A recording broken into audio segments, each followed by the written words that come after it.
Welcome to my class, my dear viewers. You are learning English easily with Abdus Salam, and I am now working with you all for the betterment of phrases. তোমরা তো জানো যে আমরা এর আগে দুইটা video class করেছি ওই ফ্রেজের উপরে। আজকে 3 নাম্বার ভিডিও হচ্ছে, যে ক্লাসটা অত্যন্ত ইম্পর্টেন্ট, যে ক্লাসটা ফ্রেজ সম্পর্কে জানার জন্য অনেক ইম্পর্টেন্ট এবং গুরুত্বপূর্ণ ভূমিকা রাখবে। আশা করি তোমরা ভিডিওটা শুরু থেকে শেষ পর্যন্ত দেখবা এবং সহজেই ইংলিশ ল্যাঙ্গুয়েজের উপর দখল নিয়ে আসবা। দেখো, আজকে আমরা যে কাজটা করতে যাচ্ছি সেটা হচ্ছে ফ্রেজ। এটা লেকচার 3 এবং অ্যাডজেক্টিভ ফ্রেজ নিয়ে কাজ করব। আমরা আজকে অ্যাডজেক্টিভ ফ্রেজ নিয়ে কাজ করব। তোমরা তো জানো যে হোয়াট ইজ অ্যান অ্যাডজেক্টিভ?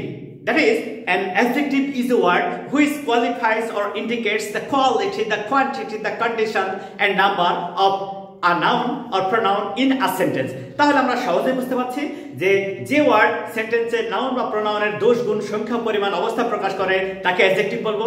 ঠিক একই ভাবে অ্যাডজেক্টিভ ফ্রেজও ওই কাজটাই করবে। সেন্টেন্সে নাউনের দোষ, গুণ, সংখ্যা, পরিমাণ, অবস্থা প্রকাশ করবে এই অ্যাডজেক্টিভ ফ্রেজ। তাই এই ফ্রেজটা অত্যন্ত গুরুত্বপূর্ণ। অ্যাডজেক্টিভ ফ্রেজ নিয়ে আমরা আজকে কাজ করছি। তাহলে আমরা দেখব যে একটা সেন্টেন্স পড়ে বা একটা সেন্টেন্স যখন আমরা লিখবো কিভাবে অ্যাডজেক্টিভ ফ্রেজ ব্যবহার করব সেটা নিয়ে আজকে আমাদের কাজ। দেখো, preposition plus adjective, preposition plus adjective এই দুটো ওয়ার্ড নিয়ে অ্যাডজেক্টিভ ফ্রেজ তৈরি হয়। সেটা কি? I saw a man with black eyes. এখানে যেটা আমরা দেখবো সেটা উইথ, এটা হচ্ছে প্রিপজিশন, উইথটা হচ্ছে প্রিপজিশন, আর ব্ল্যাক আইজ এই ব্ল্যাকটা হচ্ছে অ্যাডজেক্টিভ, ব্ল্যাকটা হচ্ছে অ্যাডজেক্টিভ। তাহলে আমরা সহজে শিখলাম কি যে শুধুমাত্র প্রিপজিশন এবং অ্যাডজেক্টিভ নিয়ে একটা অ্যাডজেক্টিভ ফ্রেজ তৈরি হয়। শুধুমাত্র প্রিপজিশন এবং অ্যাডজেক্টিভ নিয়ে একটা অ্যাডজেক্টিভ ফ্রেজ তৈরি হয় এবং এই সেন্টেন্সে সেটা এই নাউনকে মডিফাই করছে। দেখো, এই ম্যানটা হচ্ছে নাউন। তাহলে আমরা কি শিখলাম কিছুক্ষণ আগে? যে অ্যাডজেক্টিভ ফ্রেজ সেন্টেন্সে নাউনের দোষ, গুণ, সংখ্যা, পরিমাণ, অবস্থা করে। তাহলে সহজে বুঝলাম যে the main objective of an adjective phrase is to qualify the quantity, the number, the quality of noun in a sentence. তাহলে এটা সহজে বুঝলাম যে এই ম্যানটাকে মডিফাই করলো কে? উইথ ব্ল্যাক আইজ। লোকটা কেমন? উইথ ব্ল্যাক আইজ, লোকটার চোখগুলি কি কালো। তাহলে আমরা সহজেই দেখলাম যে ম্যানকে এই উইথ ব্ল্যাক আইজ মডিফাই করলো। তাহলে এটা হচ্ছে অ্যাডজেক্টিভ ফ্রেজ। তারপরেরটা noun, present participle, preposition plus object. এইভাবেও একটা সেন্টেন্সে অ্যাডজেক্টিভ ফ্রেজ গঠন করা যায়। সেটা কিভাবে হচ্ছে দেখো তো। দেখো, নাউন ম্যান, এই ম্যানটা হচ্ছে নাউন, এই ম্যানটাকে নাউন। পার্টিসিপল কে? এই যে এটা পার্টিসিপল, পার্টিসিপল। তারপরে প্রিপজিশন কে? অ্যালং। তারপরে অবজেক্ট, এটা হচ্ছে অবজেক্ট। তাহলে আমরা এখানে কিন্তু সহজেই বুঝতে পারছি যে একটা সেন্টেন্সে নাউন প্লাস প্রেজেন্ট পার্টিসিপল অথবা পাস্ট পার্টিসিপল হতে পারে, সেটা প্রেজেন্ট পার্টিসিপল হতে পারে, পাস্ট পার্টিসিপল হতে পারে। তাহলে আমরা সহজে শিখলাম। দেখো যে নাউন, এই সেন্টেন্সে নাউনটা এবং ভার্ব প্লাস আইএনজি এটা হচ্ছে প্রেজেন্ট পার্টিসিপল, এটা প্রিপজিশন, এবং রোড এটা হচ্ছে অবজেক্ট। প্রিপজিশনের অবজেক্ট, এই অবজেক্টটা কেমন? প্রিপজিশনের অবজেক্ট। আমরা প্রথমে বলেছি অ্যাডজেক্টিভ প্লাস এই অ্যাডজেক্টিভ ফ্রেজ। তাহলে অ্যাডজেক্টিভ ফ্রেজটা কি? ওই যে নাউনের দোষ, গুণ, সংখ্যা, পরিমাণ প্রকাশ করে। The man walking along the road, কে সে? এই যে ডক্টর, ইনি নাউন, এই ডক্টরটা হচ্ছে নাউন।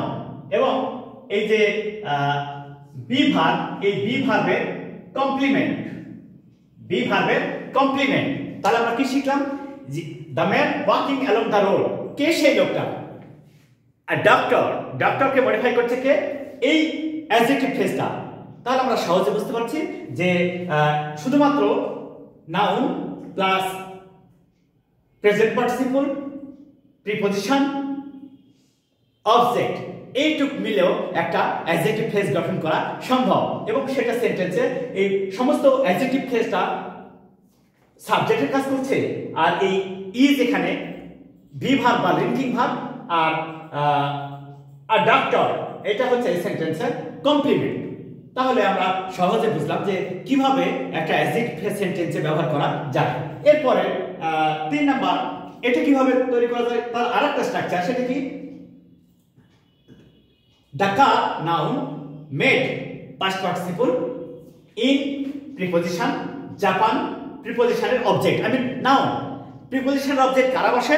নাউন অথবা প্রোনাউন সাধারণত প্রিপজিশনের অবজেক্ট আকারে বসে। তাহলে আমরা সহজেই বুঝতে পারছি the car subject made past participle for in preposition Japan noun, the car made in Japan. তাহলে এই সমস্তটা মিলে এই সেন্টেন্সে সাবজেক্ট আকারে কাজ করলো। এই the car made in Japan এইটা সমস্তটা মিলে এই সেন্টেন্সে সাবজেক্টে কাজ করলো, এবং এটা হচ্ছে অ্যাডজেক্টিভ ফ্রেজ এবং এই রান ইনট্রানজিটিভ ভার্ব। রানটা কি? Intransitive verb. আর স্মুথলি অ্যাডভার্ব এটা এক্সটেনশন। তাহলে আমরা সহজে শিখলাম যে কিভাবে দ্য কার এটা হচ্ছে নাউন, তারপরে মেড এটা পাস্ট পার্টিসিপল ইন প্রিপজিশন কোথায় তৈরি? Japan, that is noun. তার মানে এইখানে যে ইন প্রিপজিশন আছে তার অবজেক্টের কাজ করছে কে? জাপান, এবং এই সমস্তটা মিলে এই সেন্টেন্সে সাবজেক্টের কাজ করছে।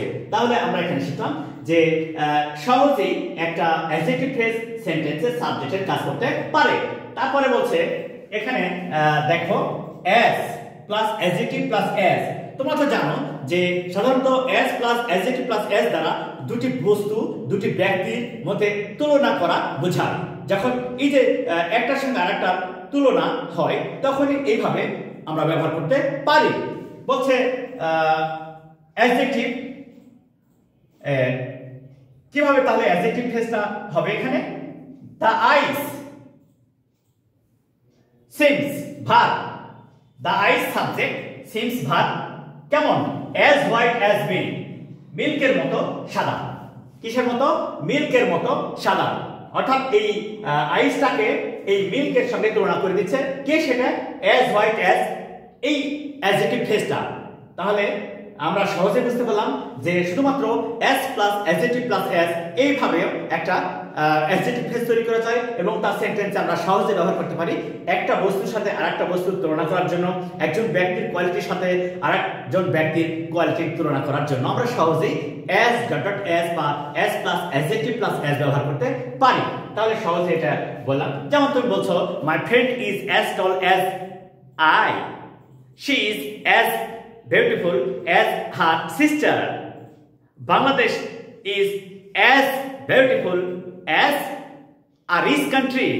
তাহলে আমরা সহজেই এখানে বুঝতে পারছি যে as plus adjective plus as দ্বারা কিভাবে সেন্টেন্স তৈরি করা যায়। ওকে, তারপরে বলছে adjective plus infinitive, adjective plus infinitive। আমরা কিন্তু বহুবার পড়েছি ইনফিনিটিভটা আসলে কি? ভার্বের বেস ফর্মের পূর্বে টু বসালে টু প্লাস ভার্বকে ইনফিনিটিভ বলে। ভার্বের বেস ফর্মের পূর্বে টু বসালে টু প্লাস ভার্বকে ইনফিনিটিভ বলে। তাহলে তার পূর্বে কি বসবে? অ্যাডজেক্টিভ। এখানে সহজেই adjective plus infinitive. It is difficult, ডিফিকাল্টটা কি? অ্যাডজেক্টিভ। ইট ইজ ডিফিকাল্ট এই বি ভার্বের কমপ্লিমেন্ট কে? ডিফিকাল্ট। তাহলে ডিফিকাল্ট টু ক্যাচ, ধরা কঠিন কি? ফিশ ইন দা সি, সমুদ্রে মাছ ধরা কঠিন, সমুদ্রে মাছ ধরা কঠিন। তাহলে ডিফিকাল্ট অ্যাডজেক্টিভ। এই ডিফিকাল্টটা কি? এটা হচ্ছে অ্যাডজেক্টিভ। আর এই টু ক্যাচ ইনফিনিটিভ। তাহলে আমরা কি শিখলাম এখানে? আমরা সহজেই শিখলাম যে কিভাবে অ্যাডজেক্টিভ প্লাস ইনফিনিটিভ ব্যবহার করেও অ্যাডজেক্টিভ ফ্রেজ তৈরি করা যায়, এবং তার সেন্টেন্সে কখনো অবজেক্ট আর এই সেন্টেন্সে কমপ্লিমেন্টের কাজ করছে, এই সেন্টেন্সে কমপ্লিমেন্টের কাজ করছে। তাহলে আমরা সহজে এটা বুঝতে পারলাম যে শুধুমাত্র adjective plus infinitive. What is infinitive? To plus ভার্বের বেস ফর্ম। এইভাবেও একটা অ্যাডজেক্টিভ ফ্রেজ তৈরি করা যাচ্ছে। ওকে, তারপরে বলা হচ্ছে যে নাউন প্লাস ইনফিনিটিভ অবজেক্ট অথবা অ্যাডভার্ব যে কোনোটা থাকতে পারে। কি কি? Noun plus infinitive plus object, সে তারপরে অবজেক্ট অথবা অ্যাডভার্ব থাকতে পারে। আমরা দেখি noun, he wanted a pen, he wanted a pen to write with it nicely. দেখো তো কি রকম ভাবে এটা হচ্ছে যে আ পেন এটা হচ্ছে noun, a pen noun, to write, to write with it. তাহলে এটা আমরা সহজে বুঝতে পারছি টু রাইট এটা হচ্ছে ইনফিনিটিভ ফ্রেজ। তারপরে এই ইট অবজেক্ট হতে পারে, এই যে ইটটা অবজেক্ট আর এই নাইসলি অ্যাডভার্ব। তাহলে সহজে আমরা বুঝতে পারছি যে একটা সেন্টেন্সে noun plus infinitive plus object অথবা অ্যাডভার্ব নিয়েও অ্যাডজেক্টিভ ফ্রেজ গঠন করা যায়, এবং সেই সেন্টেন্সে এই যে সমস্ত এই অ্যাডজেক্টিভ ফ্রেজটা এই ট্রানজিটিভ ভার্বের অবজেক্ট, এটা ভার্ব ভিটি ভার্ব ট্রানজিটিভ, এই ট্রানজিটিভ ভার্বের অবজেক্ট আকারে কাজ করছে, তাহলে এখানে আমাদের আর কোনো সমস্যা নেই। তারপরে বলছে adjective plus preposition plus object, এভাবেও একটা অ্যাডজেক্টিভ ফ্রেজ তৈরি করা যায়। কেমন দেখো তো, হি ইজ অলওয়েজ, এই যে এটা হচ্ছে লিঙ্কিং ভার্ব বা বি ভার্ব, গুড অ্যাডজেক্টিভ, কি গুড অ্যাডজেক্টিভ ইন ইংলিশ, তাহলে good adjective in preposition English noun. তাহলে আমরা সহজে বুঝতে পারছি যে adjective plus preposition plus noun মিলেও অ্যাডজেক্টিভ ফ্রেজ গঠন করা যায় এবং তা ওই কাজের যেটা নাম ব্যক্তি যে কাজ করে তার দোষ গুণ সংখ্যা পরিমাণ প্রকাশ করতে পারে। কি সে গুড ইন ইংলিশ, তার মানে সে ইংরেজিতে দক্ষ। He is always good in English, তিনি সব সময় ইংরেজিতে দক্ষ। গুড ইন ইংলিশ এটা এই ইজ বি ভার্ব বা লিঙ্কিং ভার্ব যাই বলো তার কমপ্লিমেন্টের কাজ করছে। তাহলে সহজে বুঝলাম যে good in English that means that indicates the quality of that person he. তাহলে এটাও আমরা সহজে বুঝতে পারলাম। Noun plus adjective plus present participle অথবা পাস্ট পার্টিসিপল প্লাস নাউন, এভাবেও কিন্তু একটা অ্যাডজেক্টিভ ফ্রেজ তৈরি করা যায়। যেমন দেখো, the Padma is a gentle flowing river, এটা দি পদ্মা সাবজেক্ট, এই বি ভার্ব হচ্ছে এখানে লিঙ্কিং ভার্ব বি। এখানে দেখো adjective gentle, flowing present participle, river noun. তাহলে আমরা সহজে কত সহজে একটা অ্যাডজেক্টিভ ফ্রেজ তৈরি করতে পারছি। সেটা কি নাউন কে দি পদ্মা। তোমরা তো জানো যে সেন্টেন্সে নাউন বা প্রোনাউন সাবজেক্টের কাজ করে। দি পদ্মা এটা সাবজেক্ট, ইজ হচ্ছে বি ভার্ব বা লিঙ্কিং ভার্ব।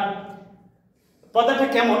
জেন্টল মানে অ্যাডজেক্টিভ, ফ্লোয়িং প্রবাহমান, ফ্লোয়িং প্রবাহমান সেটা প্রেজেন্ট পার্টিসিপল। ভার্বের বেস ফর্মের সাথে আইএনজি যুক্ত করলে তাকে আমরা বলবো প্রেজেন্ট পার্টিসিপল, তাই হলো আর রিভার নাউন। তাহলে আমরা সহজেই একটা সেন্টেন্সে কিভাবে এই অ্যাডজেক্টিভ ফ্রেজ ব্যবহার করতে পারি। তাহলে কেমন হচ্ছে? Adjective plus present participle plus noun, এইটা মিলেও একটা অ্যাডজেক্টিভ ফ্রেজ তৈরি করতে পারছি।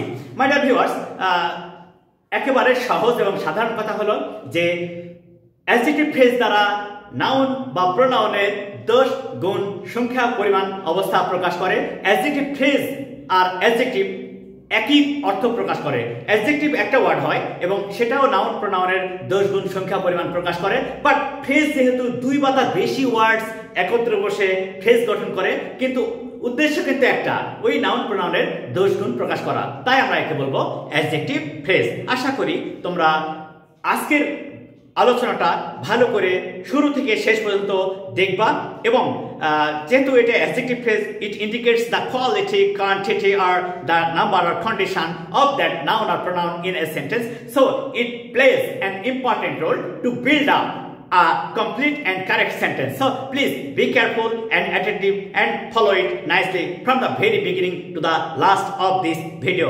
Please like it, share it and subscribe it. Thank you all.